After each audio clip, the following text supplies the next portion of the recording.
Hvala ti, ker si prišla. Hvala za povabilo. Ja, kje si odraščala ti? Zdaj smo se pogovarjala o jeziku, pa da te skrbi, če boš vse v redu predstavila po slovensko, ampak tako me zanima malo ozadja. Kje si odraščala? Kaj pa misliš? Ne vem, verjetno je nek slovanski jezik bil. Ne, jaz sem iz Berlina, iz Nemčije. Berlina, Ja. okej.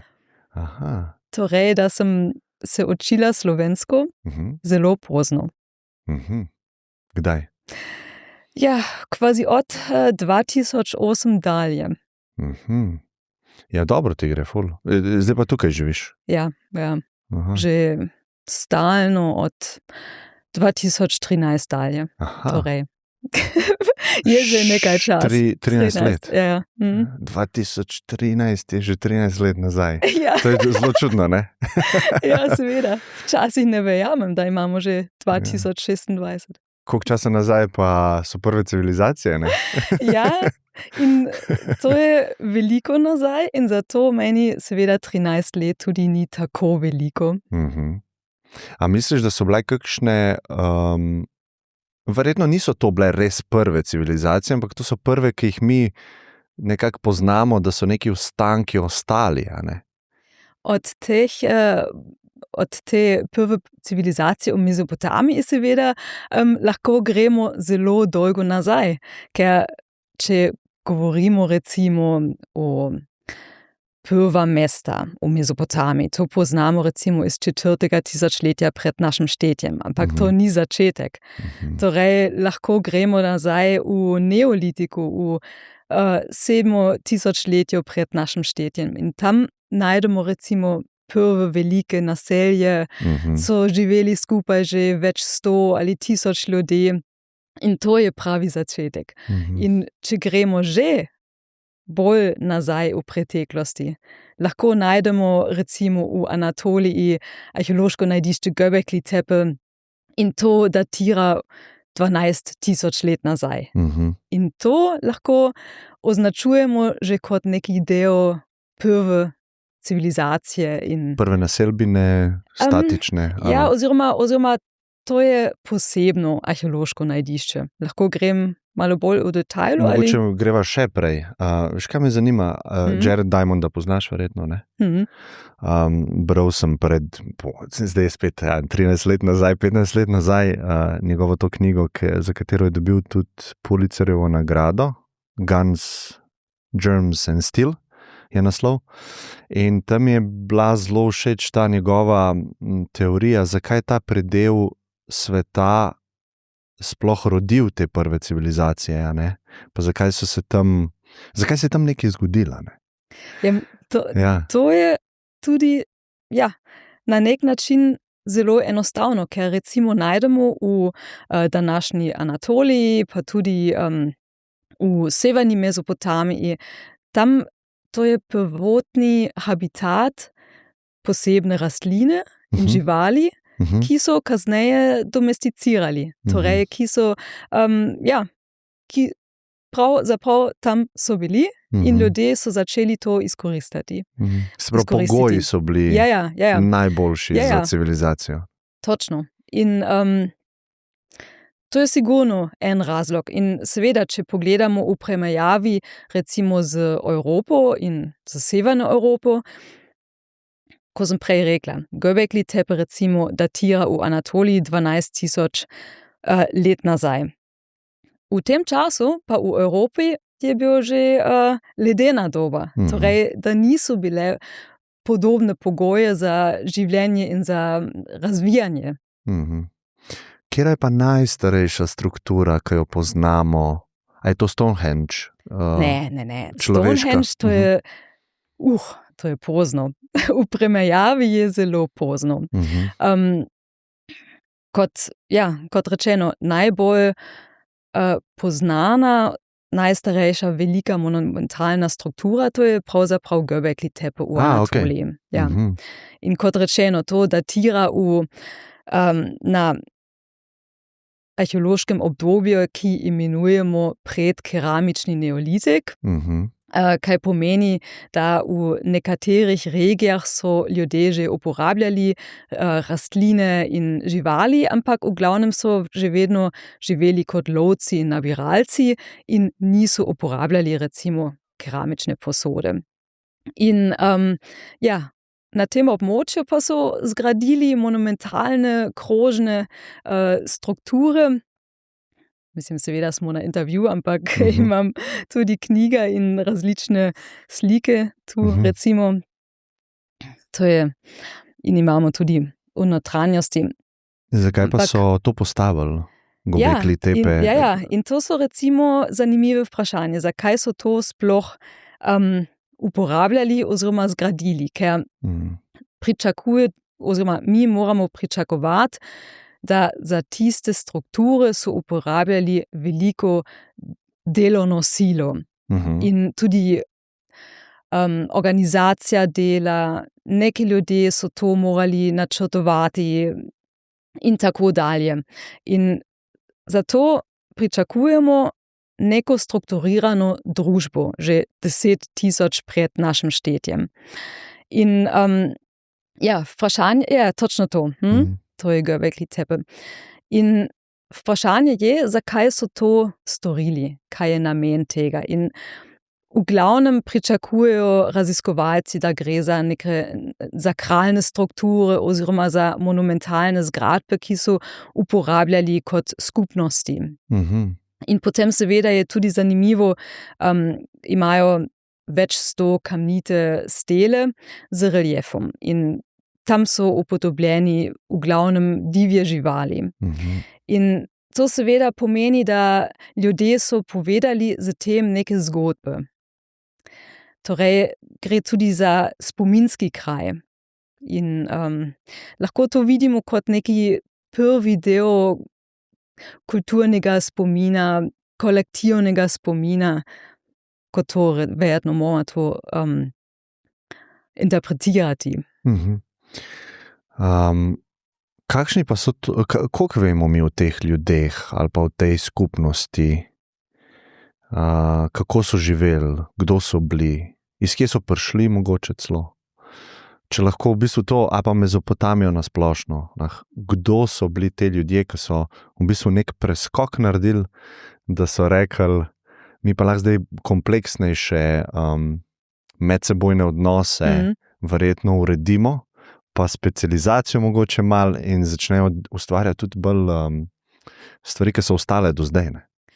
Ja, in tu pa vidimo tudi v preteklosti in lahko gremo zelo dolgo nazaj, tudi v neolitik, da ne gre za eno skupino ljudi, ampak tiste odnose med različnimi skupinami, to vidimo od začetka, torej, da vedno je šlo za različne skupine, različne družbe, ki so se srečali. A vemo, koliko so velike bile posamezne skupine? Ja, oziroma, če pogledamo na skupine lovce in nabiralce, včasih domnevajo, da gre za skupine mogoče 25-30 ljudi, torej zelo majhne skupine. Če pa potem vidimo razvoj v neolitiku, gre za prve večje skupine z več 100 ljudmi. Torej, če imamo prvo veliko naselbino. Tam so živeli mogoče več 100 ljudi in potem je že zatem rabimo spet drugačno družbeno organizacijo, seveda, kot namesto tega, da gre samo za eno majhno družino oziroma skupino. Ja, in potem pa tudi seveda vidimo odnose med različnimi oblikami organizacije. Recimo, ni tako, da neolitik se začne na vsem področjem istočasno. Ampak vidimo, da pa da se nek človek rodi, ko ni več v neolitiku. Ja. Tako, vse to, kaj vidimo pri razvoju prva mesta, ali gre za več tisoč let. Razvoj, ki je ni linearen. In zato tudi ni enostavno reči, ja, to vemo, to in to. In tu vidimo tisto skupino in to, in oni so sodelovali ali nekaj drugega delali, ampak je res zapleteno in seveda naše znanje je tudi zelo fragmentirano, da mi poskušamo to rekonstruirati. Zdaj pa bom res nekaj. Ja, kar. Saj imava in čas in vse, kar rabo. In vodo. Kaj pa vemo o njihovih verovanjih? Ker če je bilo to neko svetišče, če sem prav razumel, ne? Predvidevamo. Kaj vemo, kaj so oni verjeli? Ja, seveda za najstarejše, lahko rečem, civilizacije, kot v predkeramičnem neolitiku ali v neolitiku, točno ne vemo in nikoli bomo vedeli. Lahko poskušamo najti primerjave, da lahko rečemo, gre za upodobitve divje živali, da to so mogoče neki duhovi ali nadnaravne mite in zgodbe in tako, ampak seveda nikoli bomo vedeli, kaj to pomeni. To se je spremenilo na koncu 4. tisočletja pred našim štetjem. V tem obdobju smo v Mezopotamiji na koncu bakrene dobe in to je tudi čas prve urbane središče. Torej, v tem obdobju poznamo že velika mesta in iz tega obdobja poznamo tudi konkretne upodobitve prizore, ki kažejo svečenice, recimo. In poznamo tudi imena, recimo Išta je prva boginja, ki poznamo pod imenom, oziroma Inanna Išta. In to je v poznem 4. tisočletju pred našim štetjem. Torej od takrat dalje za Mezopotamijo poznamo oziroma imamo bolj konkretne podatke glede verovanja in bogove in tako dalje. Ampak, ja. Ta Gobekli Tepe nekako sovpada z poljedelsko revolucijo. Približno. To je ravno tisti prehod. Zdaj o tisočletjih govoriva, ampak. To je ravno tisti prehod. In je tudi zelo zanimivo, da v Göbekli Tepeju nimajo dokaz za udomačene vrste rastline ali živali. To pomeni, na tem najdišču so našli živalske kosti in ostanke rastline, ampak to so divje oblike. Torej, ljudje so bili že vedno lovci in nabiralci in so šli v okolici in so to lovili in nabrali. Ampak malo kasneje, torej v 10. stoletju pred našim štetjem, najdemo v bližini tudi naselja, ki so imeli udomačene vrste živali in rastline. In to pomeni, da pričakujemo na tem obdobju okrog 10.000 pred našim štetjem, da imamo na eni strani skupine, ki so živeli že vedno kot lovci in nabiralci, in na drugi strani pa prve skupine, ki so živeli že kot pastirji in kmeti. Kako pa vemo, s kakšnim datiranjem določijo starost, recimo Gobekli Tepeja, da je 12.000 let pred našim štetjem? Ja, to so ugotovili na eni strani seveda z radiokarbonsko analizo. So odkrili žgane ostanke rastline, ki so datirali. Na drugi strani pa so našli veliko količino orodje iz sileksa, torej kamnite orodje, ki imajo značilen tip. In posebne tipe so značilni za 10. tisočletje, 9. in tako dalje, in zatem so tudi ugotovili, da pripada Göbekli Tepe na ta čas pred keramični neolitik. Kakšno je tvoje mnenje glede tega? Sej veliko ljudi je bral Hararija pa Sapiens knjigo, verjetno.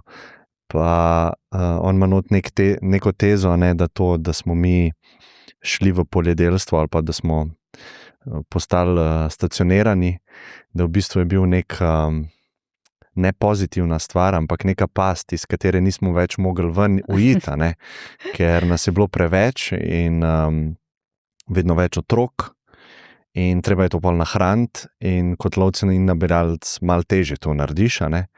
In mogoče je celo življenje bilo slabše, ampak si bil ujet v njega, ne. Kakšno je tvoje mnenje okoli te revolucije, mogoče prve naše zares velike revolucije, ne?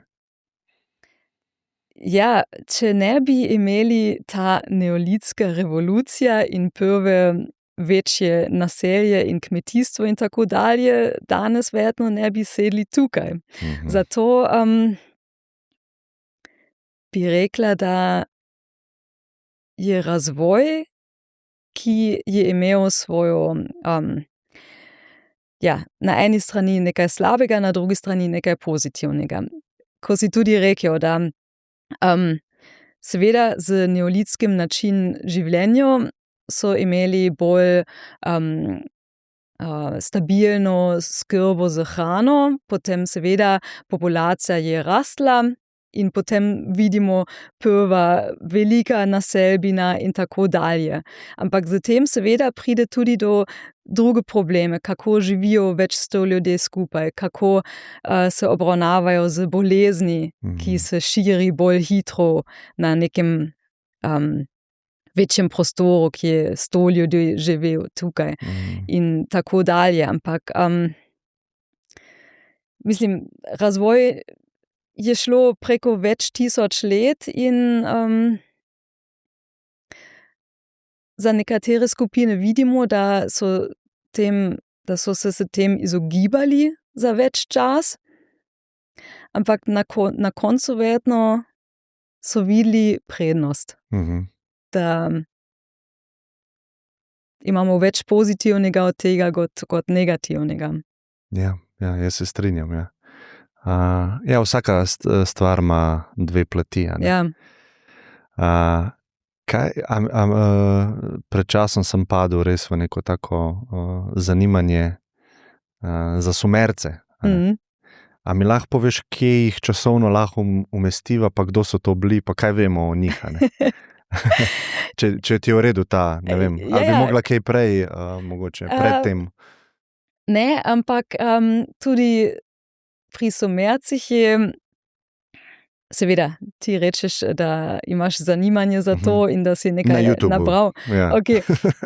Ampak tudi pred tem ne moramo enostavno reči, to so bili Sumerci in v tem obdobju in tako dalje. Ampak tudi to je bolj kompleksna situacija oziroma je tudi konec enega razvoja.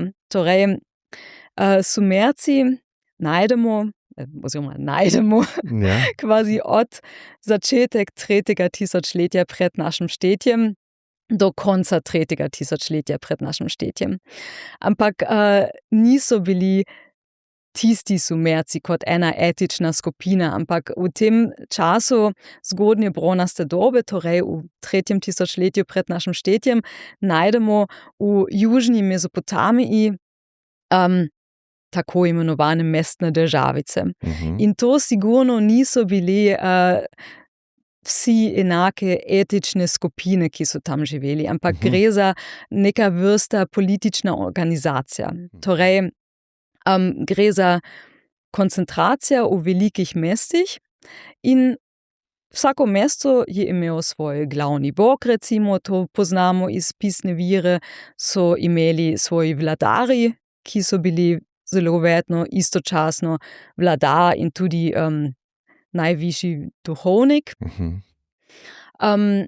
In kot jezik so uporabljali prvi poznan jezik in to je sumerščina. In zato govorimo na splošno o sumerskem obdobju, če gre za 3. tisočletje pred našim štetjem. Ampak vse to, prvi razvoj sumerščine in pisave to tudi ni nastalo naenkrat, ampak je spet razvoj več tisoč let. Ne moramo reči, ja, zdaj imamo leta 3000 pred našim štetjem, zdaj je začetek sumerskega obdobja in zdaj imamo Sumerci. Torej, to je spet vse bolj zapleteno in naše znanje je fragmentirano, ampak kaj želim reči, v glavnem Sumerci oziroma obdobje Sumercev, to je 3. tisočletja pred našim štetjem. Kdaj pa zaznamo mi ali pa najdemo prve oblike pisave? Da rečemo, ok, to je pa zdaj pisana beseda, to niso več slikce. Kaj smo najdeli v bistvu? Lahko odgovarjam neposredno ali pa posredno. Ali pa tudi grem malo dalje nazaj v preteklosti, ker razvoj pisave je tudi nekaj, kaj se je razvijalo. Več časa? Ja, razvijalo preko, lahko rečemo, več tisoč let. In sicer moramo najprej pogledati spet v neolitiku, ker v tem času so uporabljali neke majhne glinene predmete. In domnevajo, da določene predmete so pomenili določene stvari, recimo števila krave ali ovce. In tiste predmete, imam tudi neko, lahko pokažem, zakaj sploh gre pri tem. Tisti žetoni. Prve poznamo že iz 8. tisočletja pred našim štetjem. Torej, in takšne predmete očitno so uporabljali za administracijo, za štetje. In kasneje pa so začeli takšne žetone potiskati v mehki glineni plošči. Potiskati? Ja. In potem so dodali že en poseben znak, da imajo na eni strani številko, ki predstavlja ta geometrični predmet, na drugi strani pa znak. Na začetku so bili seveda piktogrami, kot glavo žival, recimo. In iz tega kombinacija številke in piktograme so se razvijali prve znake. In vse skupaj lahko rečemo, da pred tem, ko so začeli zapisati, so šteli stvari. In iz tega potreba štetje oziroma administracijo moramo vedeti, koliko ovce imamo v čredi, in iz tega se je razvilo pisavo. In da lahko rečemo, pisava se je razvila iz štetjem. Ja, pa očitno tudi neka res osnovna matematika. Ja. Pa računovodstvo v bistvu. Ja, da na začetku je bil samo nekaj praktičnega. In tudi na koncu 4. tisočletja pred našim štetjem, torej spet ta konec bakrene dobe, ki imenujemo tudi uroško obdobje, in sicer po arheološkem najdišču Uruk-Vaka v južnem Iraku. In tam so našli potem prve glinene tablice, ki ravno kaže takšne kombinacije, različne znake, piktograme, in potem tudi prve glinene tablice z prvo vrsto sumerščino. Ampak tiste prve predmete so bile tudi samo za administracijo. Torej je šlo samo za informacije, koliko stvari so šli noter v templju in koliko so šli ven. In prave zgodbe oziroma zgodovinske dogodke in takšne stvari, to najdemo kasneje, in sicer v sredini 3. tisočletja, torej v tem sumerskem obdobju. Oziroma, to se imenuje zgodnji dinastični čas, in v sredini 3. tisočletja pred našim štetjem smo tako daleč, da ni več samo administracijo, oziroma tiste informacije na glinenih tablicah, ni več samo administracijo, ampak imamo tudi prvi zgodovinski dogodki, ki opisujejo. Kakšne so to bile zgodbe? Ja, prva zgodba, ki poznamo, je upodobljena na eno stelo, se imenuje stela Jastrebovi v slovenščini, v nemščini je Geierstele. Torej, tam vidimo, oziroma pokazano je relief in klinopis in to opisuje vojni dogodek med dvema mestna državicama in potem vidimo tudi, oziroma to seveda je napisal ta kralj, ki je bil zmagovalec. Potem vidimo tudi upodobitve bogovi, glavni bog, ki potem kaže, kako bodo sovražniki kaznovali.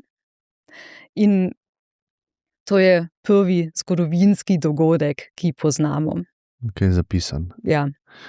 Kdaj pa pol epo Gilgamešu datiramo? Ja, to je tudi zanimivo vprašanje.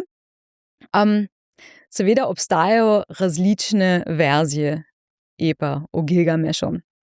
In najbolj popolna verzija, recimo, datira iz prvega tisočletja pred našim štetjem. To so našli v knjižnici asirskega kralja Ašurbanipala.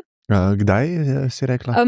To datira v prvo tisočletju pred našim štetjem. Aha, mnogo kasneje, ne? Ja, ampak pričakujejo, da gre nazaj najmanj do 3000 pred našim štetjem. Torej, na prehod iz pozne bakrene dobe v zgodnjo bronasto dobo.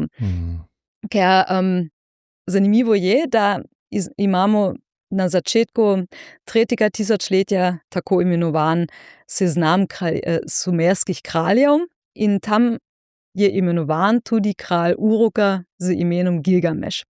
Torej, kljub temu, da gre za neke mitološke podatke, vemo pa, da očitno je obstajalo na začetku 3. tisočletja kralj v mestu Uruk z imenom Gilgamešom.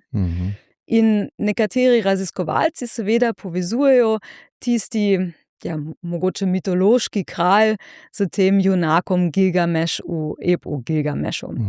A poveš to zgodbo na hitro? O Gilgamešu? Na hitro? Ja, mislim. Ja, na hitro. Ali pa na dolgo lahko, kakor želiš. Na dolgo. Mogoče lahko bi vzela različne interpretacije? Ali? Različne interpretacije, ne, različne zgodbe v epu v Gilgamešu. Ker seveda to ni samo ena zgodba, ampak gre v glavnem za različne postuloščine Gilgameša in prijatelj Enkidu. In ja, iščejo nesmrtnost, potem pa se srečajo recimo z enim pošastom z imenom Hubabi, to je varuh gosta Cedre od boginje Išta. Torej gre za različne dogodke. V glavnem pa lahko rečemo, da tiste zgodbe oziroma zgodbe v epu predstavljajo tudi, kako bi rekla, zgodbe, da lahko bi nekaj posebnega iz tega se učili. Nauki. Ja. Kot recimo, če se borijo Gilgameš in Enkidu proti Hubabi, ne gre samo za tisti boj, ampak gre za boj med človekom oziroma junakom in naravo, ker seveda ta pošast Hubaba je varuh Ištajevega cedrovega gozda. Torej, ni samo navadni boj, ampak gre za tisto moralno zgodbo, recimo. In ja, seveda tudi vključno zgodbo v tem epu v Gilgamešu je seveda velika poplava na koncu in to je spet kvazi zgodba v zgodbi. ker pri tej zgodbi Gilgameš posluša človek iz Šuropaka, torej iz enega mesta, da ta človek je dobil informacijo od bogov, da bodo povzročili veliko poplav in če on želi rešiti svojo družino in svoje živali, mora zgraditi ladjo. In zatem lahko bi rešil svojo družino in vse. In potem ta človek iz Šuropak je to naredil in je rešil svojo družino. In seveda, to je ista zgodba, ki poznamo, povezano z Noetovi baki. Torej, vidimo spet eno posebno zgodbo v zgodbi. In zatem lahko bi seveda nadaljevali. Ampak to so po mojem najbolj zanimive zgodbe, recimo. To mi je zelo zanimivo, ta želja po nesmrtnosti, kako je vtkana v naš DNK, verjetno že od nekdaj, ker se bojimo smrti in vse dela organizem zato, da ne bi umrl, in ima tudi ta vzvod strahu in odpora do smrti. In potem se je to začelo kazati v naših prvih zgodbah, ker so se verjetno tudi najprej tisočletja prej govorile. Ja, seveda, to gre nazaj na več 100 ali 1000 let starejša ustna vzročila. In to je seveda zelo zanimivo, ker vidimo tudi, da ljudje so se ukvarjali vedno z podobnimi vprašanji. Ja. Kdaj pa misliš, če greva še nazaj, vem, da ni neke točke, ampak naš jezik, to, da smo mi začeli lahko malo bolj kompleksnejše komunicirati med sabo, pa si govoriti zgodbe. Kdaj to umeščamo časovno? Ja, Ker to je pa težko določiti, ker mislim, zanimivo je, da jaz v slovenščini ne vem, kako se imenuje tisti del, ki uporabljamo za govoriti. Ampak to so odkrili že pri neandertalcem. In to pomeni, da lahko so govorili, peli, so mogoče so že v tem času sedli in na ognju in se pogovarjali neke zgodbe, ampak prve, dokaze vidimo seveda pri slikami v jamah, recimo. Če pogledamo zdaj malo izven Mezopotamije, ampak v Evropi, recimo v Franciji, v Španiji imamo tiste stenske poslikave v jamah. In to datirajo že v paleolitiku in vidimo, ni samo živali, upodobitve živali, ampak tudi včasih človeško upodobitve, neko antropomorfne upodobitve oziroma mešane bitje iz človek in žival. In to pomeni, da to mora biti povezano z zgodbami. To pomeni, da že 40 000 pred našim štetjem moramo pričakovati, da ljudje so se pogovarjali, so imeli svoje zgodbe. Torej, to je že bistveno starejše kot Göbekli Tepe, recimo, kaj je jasno, da tam vidimo posebne. Ja, se je zanimivo, ko opazujemo živali, pa kako se, recimo, jaz imam psa in med sabo komunicirajo v bistvu zvoki, Sicer ni to kompleksnejši prenos informacij, verjetno je tako pač bolj enostaven, ampak če pomislim res za nazaj, kako se to počasi, pa tukaj res lahko govoriva tudi o 10 000 letih in 100 000 letih, koliko se je to verjetno počasi razvijalo, iz tega glasovnega komuniciranja, zelo enostavnega, mogoče 3 stvari, tukaj je nevarnost, tukaj ni, ali pa kaj takega, do tega, da te zvoki ratajo kompleksnejši, in se malo bolj razumemo, bolj ratamo povezani. to nam itak deluje evolucijsko, začnemo prevzemati v bistvu kontrolo nad naravo, ker se Točno borimo to, proti njej, pa proti drugim živalim, pa lovimo jih. In mislim, da si ljudje mogoče včasih narobe glih to predstavljamo, nečesa ni bilo in potem je kar bilo. Pozabljamo pa ta vmesni čas, kako to počasi se dodaja. In tudi za oko, ker so dostikrat verni ljudje, ki ne verjamejo recimo v evolucijo, dostikrat sem slišal v življenju to, kako bi bilo možno, da bi v naravi oko, ki je to kompleksna stvar, se sploh razvila. Ampak glih te vmesna stanja, da je to v bistvu en del kože, ki je malo bolj občutljiv na svetlobo in ta celica samo zazna, a je svetlo ali je temno.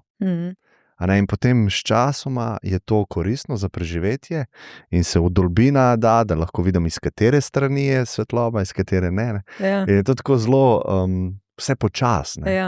In to je to, kar sem tudi rekla, recimo neolitik oziroma uporabo udomačene vrste rastlin in živali. Kot rečeno, to je proces 1000 let. Torej, to ni, da naenkrat so rekli, ok, zdaj pa bomo... Zdaj pa ovce sem not.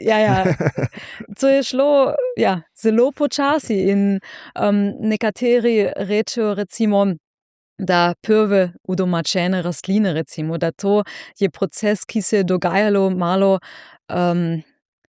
v naravno, ker ljudje so nabrali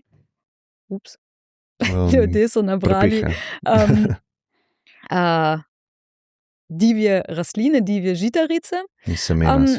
In potem so seveda vedno izbrali tiste z najboljšimi lastnostmi. In potem to so uporabljali pri žetju in preko čas vedno tisti z najboljšimi lastnostmi so prišli v zemljo, so rastli in zato je šlo za zelo dolg proces. Torej ni naenkrat, saj smo kmetje in... Se je tudi tako zelo zanimivo, kam mi imamo za sebe za zelo napredne, pa da mi izkoriščamo vrste, v bistvu pa vrste nas tudi izkoriščajo. Ker recimo, kaj je uspešna vrsta, je tista, ki se razmnožuje, pa je čim več, če čistko plastično pogledava. In iz tega vidika, če bi to bila inteligenca, je v bistvu koruza zelo inteligentna vrsta, ker je nas zmanipulirala, da skrbimo za njo. Ona nam nekaj nam da v zameno in mi jo gnojimo, skrbimo, sadimo naprej.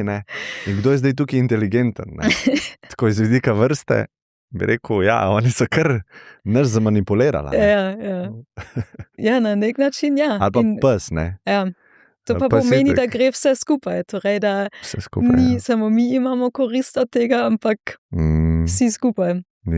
Zelo zanimivo. Kdaj pa pse v bistvu udomačijo ljudje, a to kaj vemo? Zanimivo je, da pes je tudi ta žival, ki je bil najprej udomačen. Torej, najstarejši primer je, ko jaz vem, iz Ain Malacha, po mojem, en grob, ki datira tudi v 11. stoletju oziroma 11.000 pred našim štetjem. In tam so odkrili skelet človeka in skelet psa. In to je bila prva udomačena oblika. Kje pa so to našli? V Ain Malacha, to leži na tem območju južne Levante. Aha. Zanimivo. Vse je drugače logično, če smo bili lovci pa nabiralci. Oni so bili zelo koristni za lov. Tako da res. Mogoče gremo lahko nazaj na Uruk pa Ur, kot prve take velika mesta. Ali sem pravilno to rekel? Jih tretiramo tako. Torej, lahko rečemo, da prvo urbano središče, ki poznamo, to je Uruk Vaka, ki leži v južnem Iraku. Kako si rekla? Uruk Vaka? Uruk Vaka, to je popoln ime tega arheološkega najdišča. Aha, nisem vedel. In urok temelji tudi uroško obdobje, ker na tem območju so odkrili ogromno arheološko oziroma mestno središče, ki ima tudi ostanke, ki datirajo že v 6. in 5. tisočletju pred našim štetjem, ampak na koncu 4. tisočletja pred našim štetjem je bila to že velika mesta z templji, z administracijo, z mestnim zidom. Več 100 hektar velik je bil ta celo naselbino. In ta kombinacija, administracija, templji, palači in tako dalje, vidimo kot prvi izraz organizirana družba in tudi kot temeljni elementi mesta. In zato rečemo oziroma poznamo do zdaj, da urok Varka, ki je to najstarejše oziroma najstarejši dokazi, da to je prva velika mesta v južnem Iraku. Ja. In potem seveda najdemo podobne naselbine tudi v širšem prostoru Mezopotamije, ampak urok Varka, to je bil prvo poznano veliko mestno središče, lahko bi rekli. Pa na sredino so dali tempelj, ne palačo, ne? Ja. Ko sem tudi rekla, v 3. tisočletju pred našim štetjem, torej v tem zumerskem obdobju oziroma zgodnjem dinastičnem obdobju, domnevamo, da voditelj mesta je bil na eni strani vladar, pa tudi najvišji duhovnik. In zato tempelj in palač je bolj ali manj povezano.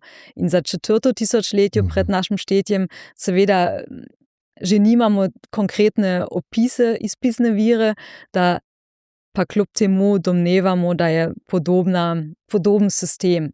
Da tempelj in palač, to je bil center mesta v središču in tam je potekala cela administracija, pa tudi je bila center za religioznost. Koliko ljudi je pa živelo v teh mestih? Ja, enkrat za urok Varka sem brala, da domnevajo do 80,000 ljudi v 3. tisočletju pred našim štetjem. Ker to pa temelji seveda na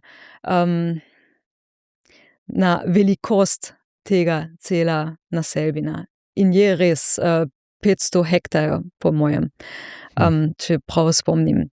To pomeni, tudi na tem celem območju so odkrili ogromne bivalne prostore in seveda za tem lahko izračunajo, da več tisoč ljudi so živeli na tem območju.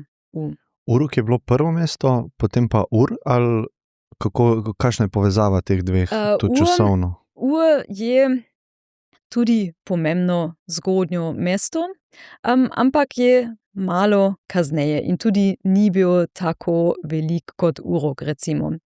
Ampak Ur je precej zanimivo, ker tam so odkrili za zgodnjo dinastično obdobje, torej spet za 3. tisočletje pred našim štetjem, so odkrili kraljevski grobovi, ki nam dajo neposreden vpogled v organizacijo družbe v tem zgodnem času in da vidimo neke vrste elite. In to je tudi, lahko rečemo, v zgodnem 3. tisočletju pred našim štetjem nekaj novega. Ker seveda razlike med grobovi vidimo skozi tisočletja. Ampak v zgodnem dinastičnem obdobju na začetku 3. tisočletja vidimo prvič takšne grobove, ki so izjemni. Torej odpremljeni z zlatom in z posebnimi materiali. In vse to kaže na to, da vidimo neki vladari, kraljevi, prva elita. bolj jasna, oziroma da ta cela družba je bila bolj strukturirana, da imamo vladari, potem pa seveda so morali imeti metalogi, obrtniki, trgovci, da je prišel sploh tiste materiale v južni Mezopotamiji. Ker to je tudi zelo zanimivo, če mogoče to omenim, ker so recimo z naravnoslovnimi analizami ugotovili, da zlato in tudi lapislaculi in karneole iz teh grobov, iz Ura, so prišli recimo iz regije kot današnji Afganistan. In to pomeni, da gre za trgovske povezave preko več tisoč kilometrov. In to kaže, da ni bila samo ta omejena regija Mezopotamije, ampak seveda vse je bilo povezano. Seveda tudi z kovinami, ker za brono seveda so uporabljali kosita in bakra, in kosita je tudi zelo redek material. In da gre za zelo kompleksno sfero interakcije v tem času, v zgodnji bronasti dobi, recimo. Verjetno so mogli nekako, prej, če smo govorili, 80,000 ljudi živi skupaj, moraš urediti te odnose malo bolj jasno, definirati, kaj je moralno, kaj je prav, kaj je narobe, kaj je zakon, kaj se ne sme, kaj so kazni. A lahko malo o tem govorila, moralnem aspektu življenja, ko verjetno prej je to bilo malo drugače, v majhnih skupinah je tako zelo lažje to urediti. Tukaj pa rabiš po moje neke tudi zgodbe, da lahko ljudi urediš. Zakaj bi mogel biti jaz moralen? Zakaj ne bi za sebe vsak maksimiziral in to je to? In če smo prej rekli, da ep o Gilgameš, da to gre nazaj na ustno tradicijo. To isto velja tudi za zakoniki, ker imamo recimo od poznega 3. tisočletja in iz 2. tisočletja zakoniki. In pri teh vidimo neposredno, kako je bila družba organizirana. In najbolj znan je seveda Hamurabijev zakonik, ki datira na začetku 2. tisočletja pred našim štetjem, torej to je srednja bronasta doba. In tam je opisano bolj ali manj v primerih, kako ljudje morajo se obnašati in kaj je kazen na tem primeru, če se ne obnašaš pravilno. In to seveda so zanimive pisne vire, ker nam dajo neposreden vpogled, kako je bila družba organizirana. In to sigurno gre tudi nazaj, spet več tisoč let, samo dokazano, napisano je iz poznega 3., zgodnjega 2. tisočletja med našim štetjem. Da, kakšne primere iz tega Hamurabijevega zakonika? Mislim, zelo zanimivo je seveda tisti princip oko za oko. To srečamo že v tem Hamurabijem zakoniku. In to kaže, da v tem času status je bil zelo pomembno, ker ta zakon oko za oko velja samo za ljudi z istim statusom. Če pa en človek ima nižji status, potem pa mora plačati kazen. Ali pa je tudi primer, če nekdo poškoduje suženj drugemu, potem mora kupiti nov suženj. Ampak je opisano, da ta suženj mora biti enak dober kot stari. Torej, vidimo, da gre za zelo hierarhično organizirano družbo in status seveda je ključni moment pri tem, kje si in kaj lahko pričakuješ, kaj lahko storiš in kaj lahko pričakuješ. Sprav ni enakopravnosti, to lahko rečeva. Da vedno je šlo za to, kateri status ima vsak seveda je tudi razlika med moškimi in ženskami. Seveda ženske je tudi opisano o določene stvari, kaj lahko storijo, kako lahko so zaščiteni, ampak na drugi strani seveda so obstajali tudi kazni, če so delali nekaj nepravilnega in nekatere stvari so za nas danes seveda nemoralne. Ja, nemoralne. Ampak vidimo, kako očitno je delovala družba v bronasti dobi, recimo. In vedno gre tudi že le čas nazaj. Kaj pa vpliv pol na recimo te znane verske dokumente, recimo Staro zavezo, pa Toro, pa zgodbe o Mojzesu, pa drugačnih zapovedih, a ne? Ker zdaj pa tako, a ne? Se mi zdi, če hočeš nekomu bolj dopovedati, da se nečesa ne dela, greš onkraj tega sveta, pa rečeš, to je pa rekel vrhovni šef, a ne? Ja, in to pri teh staromezopotamskih besedilah je vedno za videti. Vse je povezano z bogovi. Recimo tudi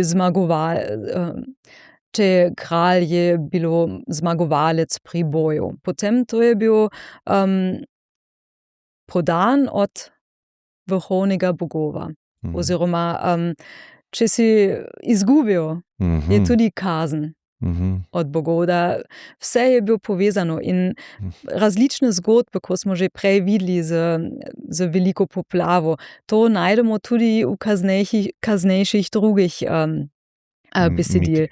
Ja, in recimo tudi, ko si omenil Mojzes, to je tudi povezano z staro mezopotamsko zgodovino. In sicer vemo, da Sargon Akadski, ki je vladal v 24. stoletju pred našim štetjem, on je bil tudi najden v reki, v nekem kožaru. Ker mata je dala ta kožar v reki, ker je bil neki nezakoniki otrok. In to seveda je spet. In potem so ga našli v mestu Kišu in potem je postal tisti najbolj pomembni vladar v tem času. Ampak to je spet ena zgodba, ki je povezana s tem. Ja, otrok je bil najden na reki. Nekje sem celo, mislim, da sem na YouTubeu gledal, Sumerci naj bi prišli, neke teorije so, ne, da niso bili tam, zato ker so imeli drugačno pisavo, pa sploh način pisanja, kot druga ljudstva, ki so imeli pa podoben jezik. In najbolj so bili drugačni. In zato mogoče nekateri zgodovinarji predvidevajo, da so to ljudstva, ki so prišla iz nekje drugje v Mezopotamijo. Ja, to je, ta teorija je sigurno povezana z tem, da sumerščina ni povezano z nobenim modernim jezikom. To ja. Ja, ker recimo akadščina, to je povezano z semitskimi, oziroma spada v semitski skupini jezika. In sumerščina pa ni. In zato gre verjetno za tisto teorijo. Pa tudi neki miti obstajajo. Ne vem sicer, iz katerih dokumentov je to, ali je bilo to celo ustno, pa se je pol kasneje zapisali, da ne bi prišli neki vodni ljudje v to področje, ki so bili ful bolj napredni, imeli so boljše orodje, boljše strukture družbene in ne bi to predali tem ljudstvom v Mezopotamiji in to ne bi bili te, ki so potem Sumerci nastali. Vse to so take malo... Ja, ne, to že nisem slišala. Ok, pol verjetno ni relevantno, če ti nisi slišala. Že nisem slišala. Neki miti so o vodnih ljudeh, ki ne bi prišli in so bili ful napredni. Ja. Ne, to nisem slišala. Ker jaz seveda tudi, ko smo zdaj že videli, pogledam celi razvoj in ni nekaj nenavadnega, kaj je zdaj naenkrat, na novo. Ni nenavadno, razen to, da je čist drugačen jezik, ne? Ja, ampak to je malo kasneje povezano z tisto izmenjavo različne skupine. Ker recimo, kot rečeno, akadščina je semitski jezik in mi vemo iz pisne vire, da preko več tisoč let so se izmenjali različne skupine na tem prostoru Mezopotamije. In enkrat so vladali akadske dinastije, potem pa spet sumerščine, so spet uporabljali sumerščina, ker so spet vladali druge. Torej, to ni nekaj, bi rekla, nenavadnega. Skozi se je izmenjavalo. Ja, v bistvu. ja. Pa se je to mešalo tudi. Ja. In tudi povezano z tehnologijo. Tudi z uporabo recimo brona ali kovinske dele. Tudi to ni bil zdaj naenkrat so to uporabljali, to je zdaj prišlo, ne vem, od Lune, ampak A niso vesoljci prišli? Ne, si prepričana? Ja, sem prepričana. A prepričana? Ja, jaz vidim tisti dolg razvoj, tudi Ja. povezano z metalogijo recimo, ali uporabo keramičnih posod. Vse je trajalo v Mezopotamiji 1000 let. Kako pa ti spremljaš, glede na to, da si strokovnjakinja, ne? Vse te teorije, ki so mogoče mogo se je internet res razpasati, da je to prišlo na površje, ampak te teorije o nezemljanih, pa teh Ancient aliens. Ja, recimo to, pa Graham Hancock, ki zelo take divje teorije predlaga, pa ima na Netflixu pol svojo dokumentarno oddajo, pa ljudje padejo to noter in pol YouTube itak nam ponuja svašta. Ja, mislim, na eni strani je dobro, ker to povzroča zanimanje za preteklosti. To obdobje, ja. Meni pa včasih pri tem moti, da je to potem imenovan znanstvena reportaža ali nekaj. In to seveda ni, ker mogoče so neke elemente, ki seveda temeljijo na tem, kaj raziskujejo arheologi recimo, ampak ta zaključek na koncu je problematično. In mislim, seveda je zanimivo, ampak moramo biti previdni in meni včasih res moti, če je to imenovan kot science ali... Ja. Ker to ni, po mojem. Se verjetno če je tak enostaven, pa se ne poglobi v neki, vsako vrzel, pa vsako nerazumevanje, ki ga imamo, ki nismo zapolnili, lahko noter zafilaš karkoli, neko idejo. Ne? In to je tudi zanimivo, ker če mi recimo pogledamo, da nekaj ne razumejo oziroma ne razumemo, tudi arheologi večkrat potem rečejo, to je ritualno ali sakralno, nekaj posebnega. In to je na nek način podobno, da ljudje nekaj ne razumejo v tem trenutku in iščejo za odgovor, oziroma ki mogoče ni znanstveno poglobito. Malo podobno je pa tudi z tem, v preteklosti so povezali bogovi in slabo vreme in tako. To so bile bogovi. Ker če nekaj ne razumejo, iščejo drugi odgovor oziroma razlog, kaj to pomeni. Ja, se strinjam. Uruk pa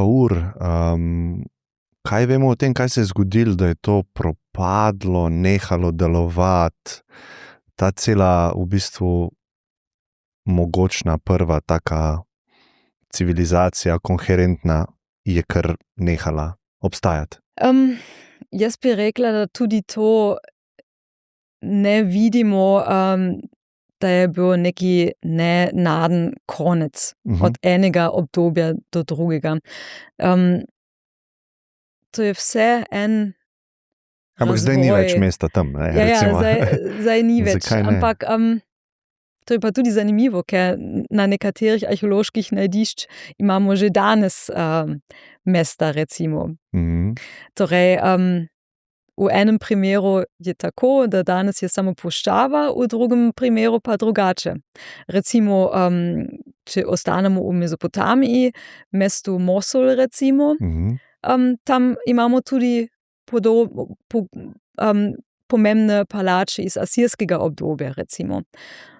Na drugem arheološkem najdišču kot Asur, recimo, tam je danes puščava. Torej, da ni vedno prekinitvijo, včasih pa imamo tudi tradicijo vse do danes. Ali Rim, recimo. Ja, ampak ti si vprašal, kako je za tem, oziroma, če je bil prekinitvijo tiste prve civilizacije in mestne državice. Propad teh mest, ja.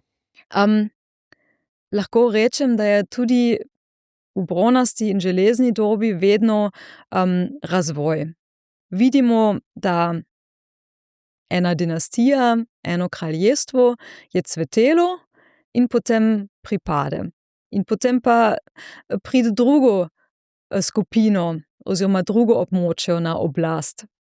In ni tako, da seveda danes Uruk ali ne več cveti, ampak naenkrat niso imeli več moč oziroma prednost in potem drugo mesto je dobil tisto prednost. Torej, moramo videti spet celi proces, ampak na drugi strani seveda moramo vedeti, da vse naše znanje je zelo fragmentirano.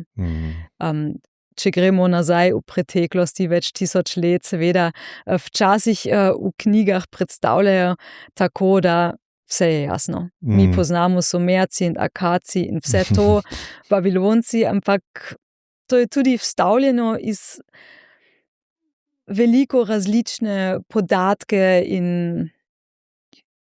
ja. Nikoli bomo vedeli vse, nikoli bomo vedeli, kako točno je izgledala družba oziroma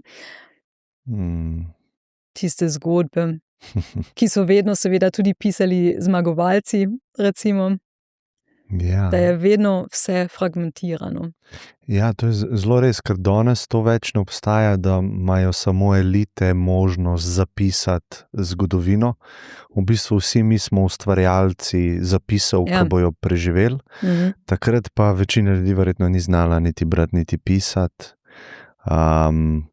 Niti nisi imel načina poceni, da bi lahko to naredil, a ne? In seveda se je pol to dogajalo, tisto, kar je ostalo od elite, ne? Ja, in tisti zgodb ni, razen če ostanke nekaj najdemo, ne? Grobove. Ja.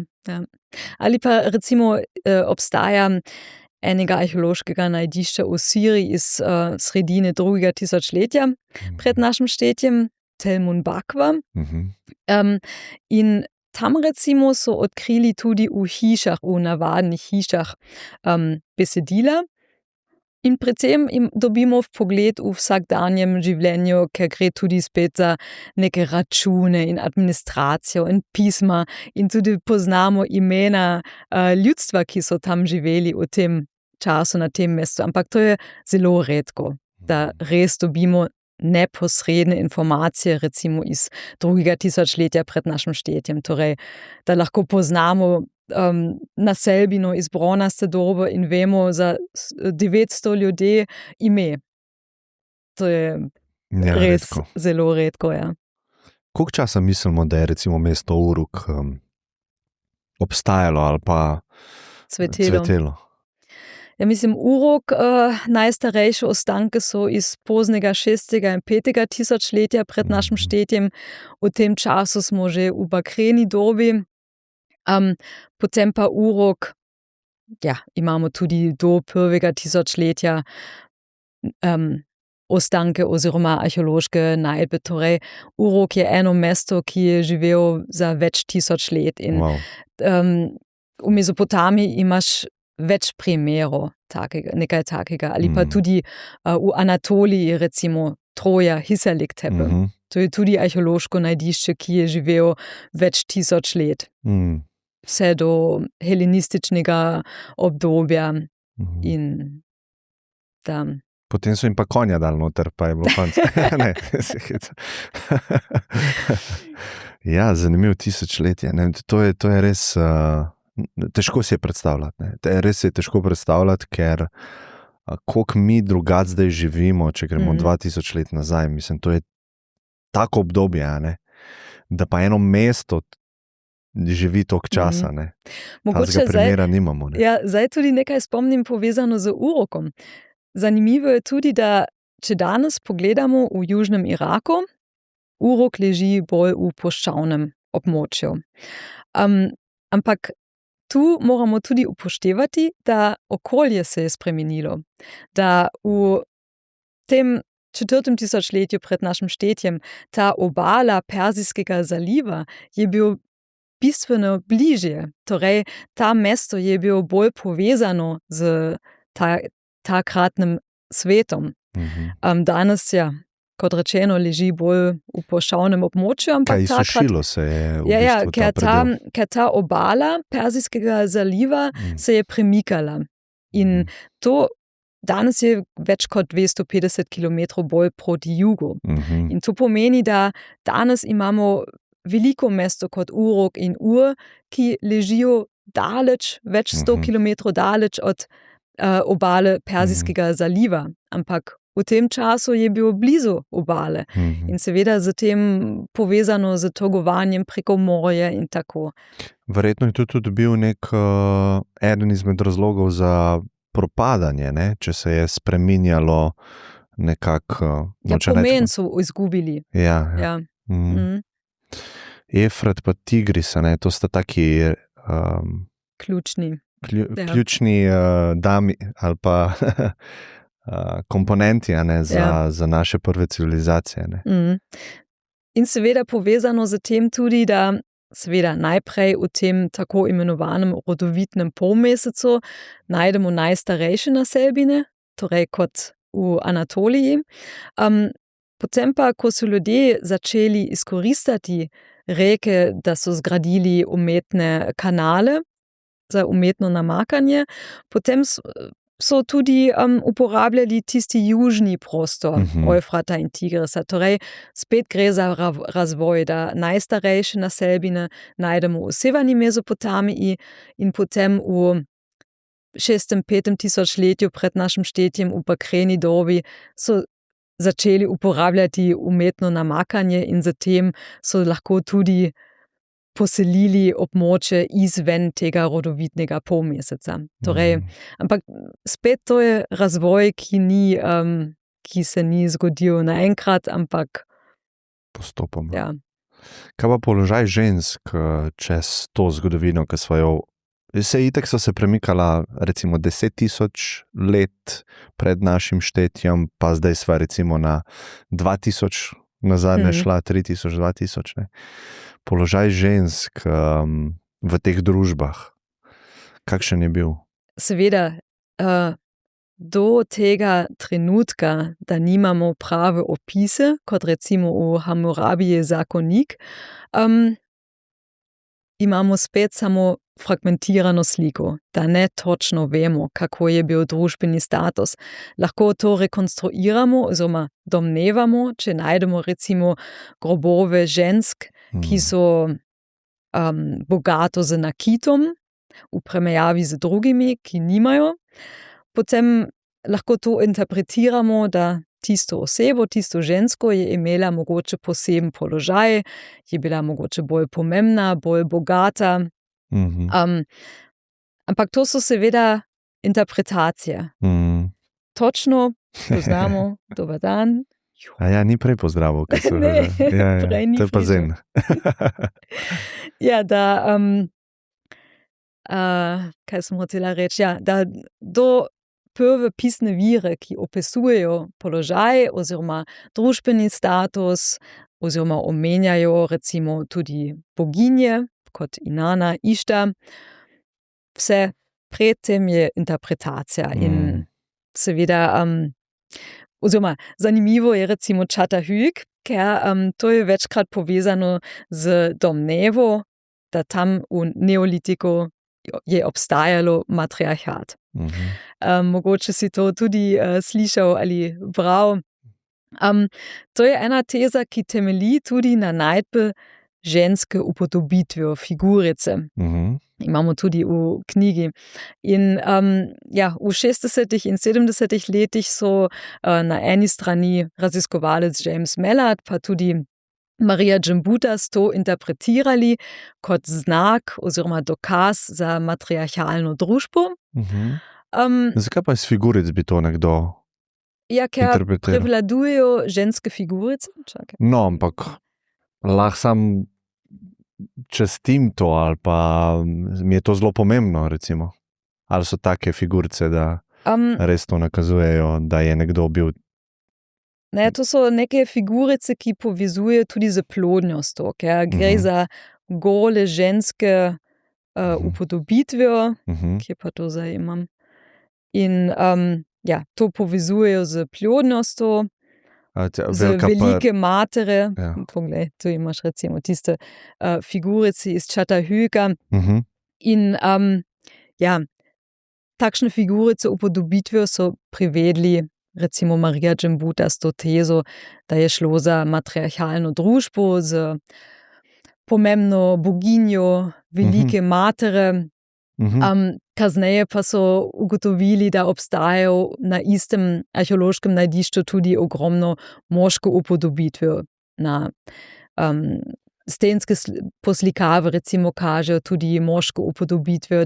To je bila ena teorija, ampak ne razumem, zakaj bi nekdo naredil zaključek, najdem figurice ženskega telesa, nagega telesa, pa bujno je tudi, da si bo znal predstavljati da rečem, ženske so imele večjo besedo v tej družbi. Ker so odkrili večjo število takšne figurice in potem so mislili, so imeli poseben pomen in kaj to predstavlja. To predstavlja velika boginja, velika big mama, ne vem, nekaj posebnega. In zato je prišlo do teorijo neolitski matriarhat in zanimivo je, da včasih to se najde tudi v neznanstveni literaturi.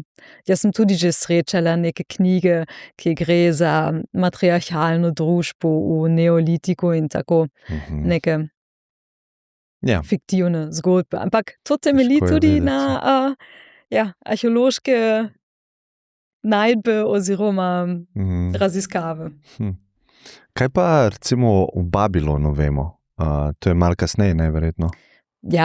Mislim, tudi Babilon seveda je arheološko najdišče, ki je živel več tisoč let. Torej, poznamo seveda za prvo tisočletje pred našim štetjem, da je Babilon je cvetelo, da je bil najbolj pomembno, recimo pod kraljem Nebukadnecarjem, ki je bil najbolj razvito mesto, znanstveniki so tam razvili nove teorije in tako dalje, so tudi zgradili velika procesijska cesta z tistimi vrati, ki so zdaj lahko rekonstruirane v Berlinu.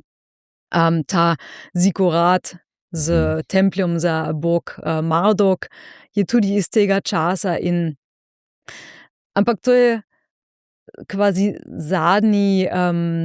zadnjo fazo Babilona. Tudi Babilon temelji na starejše faze in lahko rečemo, da to je en primer, da ravno v tem prvem tisočletju pred našim štetjem Babilon je bil spet najbolj pomembno mesto na tem južnem mezopotamskem delu. Verjetno nek stolp babilonski, to je samo mitološko oziroma biblijsko zgodba, ni v bistvu nekih najdišč. Mislim, nekateri raziskovalci menijo, da ta zikorat, torej tisti umetni platform za tempelj glavnega boga, ki so zgradili že od 5. 4. tisočletja dalje, da to je povezano z tisto mitološko zgodbo stolpa Babilona.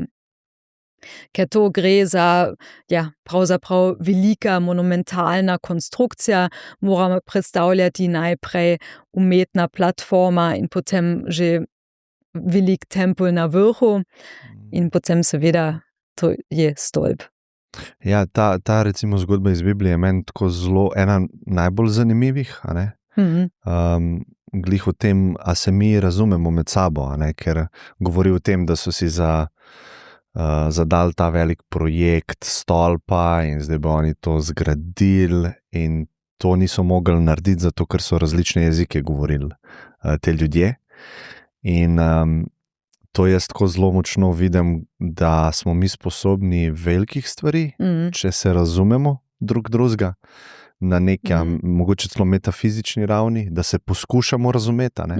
In takrat, ko se ne razumemo, kljub temu, da isti jezik govorimo, bo vsak projekt skupen propadel ali pa bomo vse zafrknili.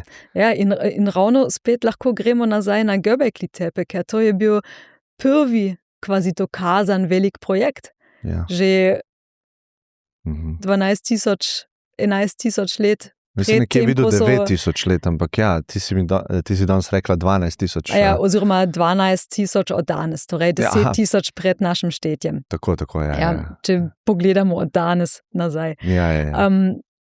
Ampak to pomeni, da to je bil prvi skupni projekt in očitno ljudje so morali imeti možnosti komunicirati, se razumeti, potem pa tudi zorganizirati se. Ja, točno to. In moramo pa tudi pričakovati, da so obstajale neke vodilne osebe, ker nekdo mora reči, danes pa bomo to naredili. Rabimo spet 10 kamnov. Ja, voditi to. Ja, ker brez tega jaz to zelo težko predstavljam, da brez vodilne osebje bi zgradili takšno monumentalno zgradbo oziroma zgradbe. Kaj pa misliš, da bi se lahko mi naučili od vsega tega, kar ti veš o teh prvih civilizacijah, lahko rečemo, kar bi nam danes koristila, Ker ti mogoče malo širše vidiš ta projekt človeštva, ker si se poglobila v te začetke. In večina ljudi ne razume teh stvari in se ne ukvarja s tem. In je škoda, po moje, ker je ful enih naukov v zgodovini. Jaz to nasplošno govorim večkrat. Zgodovina je meni zanimiva zato, ker skoraj vse se skriva tam, ki bi lahko danes uporabili, da ne bi ponavljali napak, da bi bili bolj moralni. In to, ko si rekel, vse se ponovi. In če ljudje več bi poznali oziroma se ukvarjali z zgodovino in z preteklosti, bi lahko videli, to je neki dilema in to so odnosi, ki vodijo do probleme, do vojn in tako dalje. Lahko ljudje bi več se učili, če bolj v podrobnosti pogledali zgodovina, preteklosti in pri teh starih kulturah vidimo, da se je vse vedno ponovili. Vidimo razcvet kraljestva, propad in potem pa sledi novo kraljestvo. In moramo cikel in to moramo seveda, to lahko mi analiziramo, vidimo različne razloge, običajno je tak, da ni samo en razlog, ampak gre vedno za zapleteno zgodbo, za različne dejavnike, različne razloge, zakaj kraljestvo je razpadal, ni bil več najmočnejši kot Asirci, Babilonci in tako dalje. Ampak lahko bi se učili marsikaj. Ja, pa to mi je zelo zanimivo, ko si rekla za epo Gilgamešu pa iskanje nesmrtnosti. Pa tudi, če gremo danes v tehnologijo, pa gledamo Silicijevo dolino ali pa najbolj napredne stvari, ki jih delamo, se mi zdi, da je spet ista težnja, ne, potem, da boš nesmrten. Ne. Ja. In to sprejeti smrt, ne, pa sprejeti cikl, ker individualno moramo tudi mi propadati, se pravi umreti, da lahko nov pride, nova generacija na naše mesto in nas tudi pozabi. In oni svojo zgodbo pa pišejo in oni bojo mogli propadati in umreti. Se mi zdi, da je da to nam je res skupno, no, tem starim našim prednikom v bistvu. Ja, definitivno so bile vedno iste vprašanje, kako delamo skupaj kot družba, kaj iščemo, kaj je zmisel in prijateljstvo, strahu, vse to so vedno iste tematike, ki so pomembni za ljudi. Torej, vidimo, da tudi več tisoč let nazaj ljudje so imeli podobne vprašanje, podobne probleme. Strahove, ja. Ja, hvala ti, no, za tvoj čas. Hvala lepa. Vidiš, da ni bilo težav z jezikom. Očitno. Nisem morala enkrat pogledati moj manuskript. To lahko zaključim. Nismo imela problema z jezikom, tako kot te, ki so babilonski stolp naredili. Res ti hvala za to, no, kar si vzela danes čas. Hvala, je bilo zelo zanimivo izkušnje. Se strinjam. Bodi dobro. Čau.